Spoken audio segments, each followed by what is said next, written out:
आज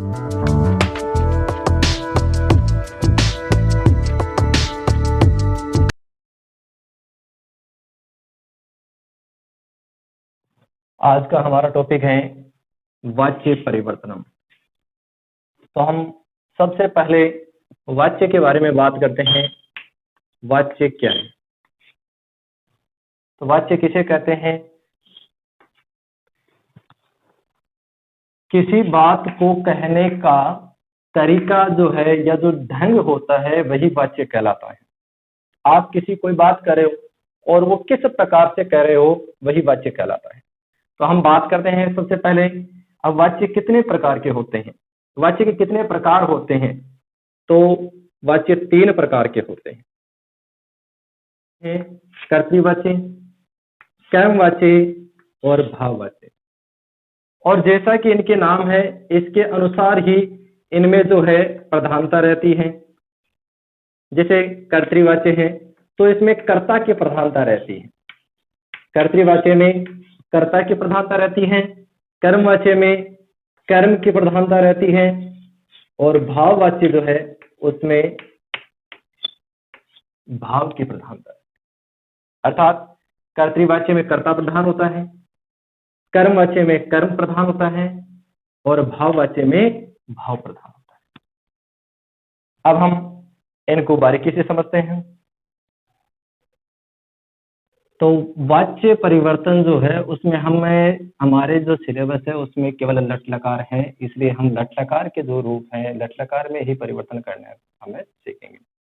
तो सबसे पहले बात ध्यान रखनी यह है कि कर्मवाच्य और भाववाच्य बनाने के लिए, कर्मवाच्य और भाववाच्य बनाने के लिए मूल धातु में यह जोड़ करके और फिर जो आत्मनेपदी क्रिया के रूप बनाए जाते हैं। आत्मनेपदी क्रिया जैसे वृत्त धातु है, सेव धातु है, उस प्रकार से सेवते, सेवते, सेवंते, उस प्रकार से ये जोड़ करके और उसके रूप बनाए जाते हैं। जैसे पठ है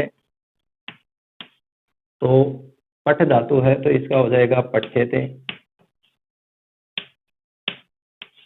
हस है तो हस्यते।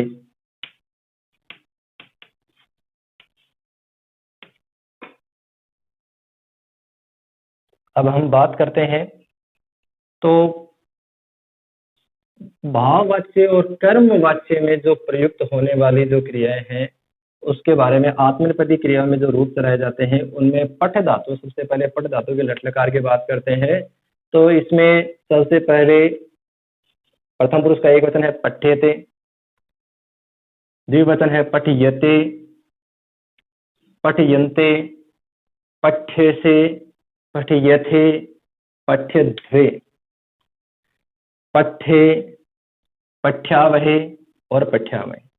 सबसे पहले आपको ये जो है याद करना आवश्यक है। तो चाहे परस्मैपदी क्रियाएं हो चाहे आत्मनेपदी क्रियाएं, रूप जो है उसके ये जोड़ करके और इसी प्रकार से उसके चलेंगे, आत्मनेपदी में ही चलेंगे।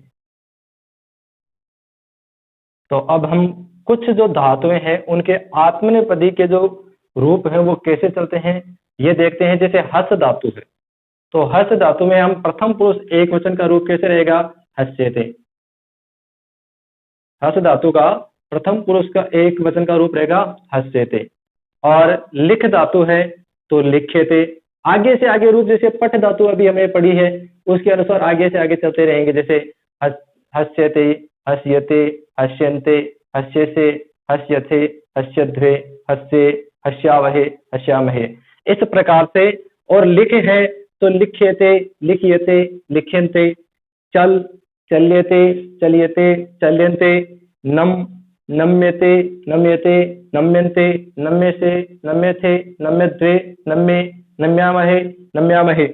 और खाद, खाद्यते, रुद्र, रुद्यते। इस प्रकार से इनके जो रूप हैं जिस प्रकार से सबसे पहली धातु हमने लिखी थी पठ धातु उसी के अनुसार जो है इसके रूप चलते रहेंगे। तो ये जो है लट लकार में परिवर्तन करने के लिए है। इसी प्रकार कुछ अन्य दो धातुएं हैं वो इस प्रकार है। जैसे क्री, क्री धातु का क्रियते, मृ, म्रियते, पा पीयते, दा दीयते, स्था स्थीयते, वप उप्यते, क्रीड क्रीड्यते। वद उद्यते। इसी प्रकार कुछ और रूप भी हैं।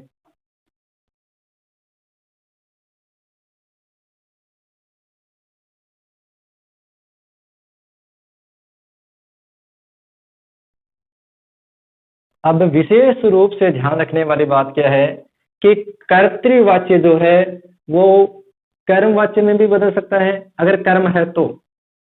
कर्तृवाच्य जो है अगर कर्म है तो कर्मवाच्य में बदलता है, अगर कर्म नहीं है तो वह भाववाच्य में बदलता है। और कर्मवाच्य जो है वो केवल और केवल कर्तृवाच्य में बदलता है और भाववाच्य जो है वो केवल और केवल कर्तृवाच्य में बदलता है। कर्तृवाच्य कर्मवाच्य और भाववाच्य दोनों में बदलता है, जबकि कर्मवाच्य जो है केवल कर्तृवाच्य में बदलता है और भाववाच्य केवल कर्तृवाच्य में बदलता है। अब कर्मवाच्य और भाववाच्य जो है आपस में नहीं बदलते हैं। कर्मवाच्य को भाववाच्य में नहीं बदला जा सकता है और भाववाच्य को जो है वो कर्मवाच्य में नहीं बदला जा सकता है। इसलिए यह बात भी विशेष रूप से ध्यान रखने योग्य है। तो अब हम बात करते हैं कर्तृवाच्य की। तो कर्तृवाच्य में कर्ता प्रधान होता है, इसमें कर्ता की प्रधानता रहती है और इसमें जो कर्ता होता है उसमें प्रथमा विभक्ति होती है। यह साधारण वाक्य होते हैं और जो क्रिया होती है वो कर्ता के अनुसार होती है, अर्थात कर्ता के पुरुष और वचन का अनुसरण करती है। और जो कर्म है, अगर कर्म हो तो कर्तृवाच्य है तो कर्म जो होना आवश्यक नहीं है, कर्म हो तो ही, कर्म हो तो उसमें विभक्ति द्वितीय होती है। जैसे उदाहरण से देखिए आप, जैसे राम है पाठम पठति, राम है पाठम पठति। यहाँ पे जो कर्ता है, कर्ता कौन है? राम। क्रिया को करने वाला है कर्ता जो राम है, और राम में यहाँ पे विभक्ति है प्रथमा और वचन है एक वचन, तो यहाँ पर जो क्रिया है वो भी एक वचन है। और यहाँ पे जो पाठम है, ये पाठम द्वितीय विभक्ति का है। तो इस प्रकार से ये कर्तृवाच्य है कि प्रथमा, कर्ता में प्रथमा विभक्ति और कर्म में द्वितीय, और जो क्रिया है वो कर्ता का अनुसरण कर रही है। इसी प्रकार से यहाँ पे छात्राः क्रीडन्ति, छात्राः क्रीडन्ति, तो यहाँ पे छात्र बहुवचन है, यहाँ पे छात्र जो है वो बहुवचन है, और तो इसलिए क्रिया भी जो है वो भी बहुवचन हो गई, क्रीडन्ति।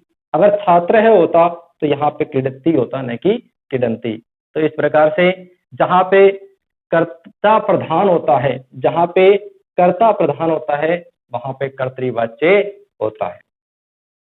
और जो क्रिया है वो कर्ता का अनुसरण करती है, और कर्म जो अगर हो तो वो फिर द्वितीय विभक्ति का होता है। अब हम बात करते हैं कर्मवाच्य की। तो कर्मवाच्य की क्या पहचान होती है?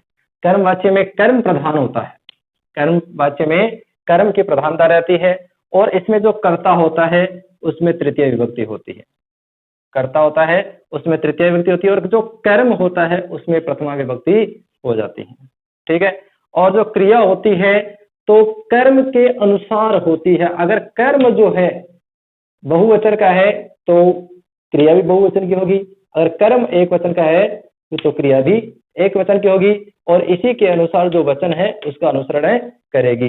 जैसे उदाहरण के लिए देखिए आप, जैसे हमने अभी पहले वाक्य लिखा था राम है पाठम पठति, राम है पाठम पठति, तो उसका हमने जो है यहाँ पे परिवर्तन किया है।